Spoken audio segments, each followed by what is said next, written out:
Hi, this is Visit Pro 3 channel.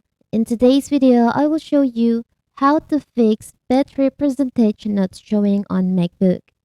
Before we get started, don't forget to subscribe and turn on the notification to keep you updated about this channel.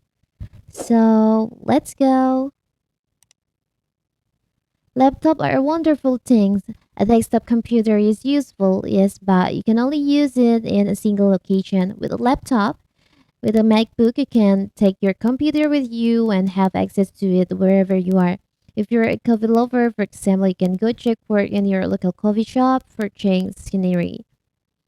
To check or permanently see your battery percentage on your MacBook, you'll first need to ensure that your battery status icon is visible. But what if your uh, battery icon is visible but the percentage not showing? You can fix by open the system preferences on your MacBook and go to Docs and menu bar.